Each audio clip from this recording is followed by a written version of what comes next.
সম্পর্ক থাকলে ঝগড়াঝাটি হবে, এটা কমন ব্যাপার। তো গত কদিন ধরে অঙ্কিতার আমার মধ্যে অনেক ঝামেলা হচ্ছে, তো সেটাই আমি আর বাড়াতে চাই না। ওকে আমি স্পেশাল ফিল করানোর জন্য ওর জন্য কিছু করবো ভেবেছি, যাতে ওর রাগটা একটু কমে যায়। তো অঙ্কিতাকে সারপ্রাইজ দেওয়ার জন্য আমি এই জিনিসটা আনিয়েছি। ওর বাড়িতে যাওয়ার আগে আমি যাচ্ছি ফুলের দোকানে গোলাপ ফুল কিনতে, কারণ ওর গোলাপ ফুল খুব পছন্দ। এখানে অনেক রকম ফুল ছিল, তোমরা দেখতেই পাচ্ছ।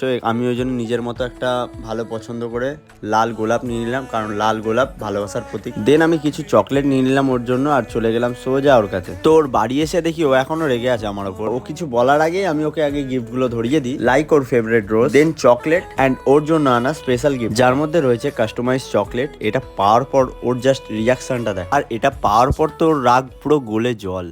তোর নাম আমার নাম আবার মাঝখানে লিটিল হার্ট স্পেশালি তোর জন্য বানিয়েছি, যাতে তোর রাগটা একটু কমে। তো গাইস, তোমরাও যদি এরকম কাস্টমাইজ চকলেট বানাতে চাও, কেক বাই সোহাতে গিয়ে ডিএম করো। পেজের লিংক কিন্তু আমি ট্যাগ করে দিয়েছি, তোমরা চেক করতে ভুলো না।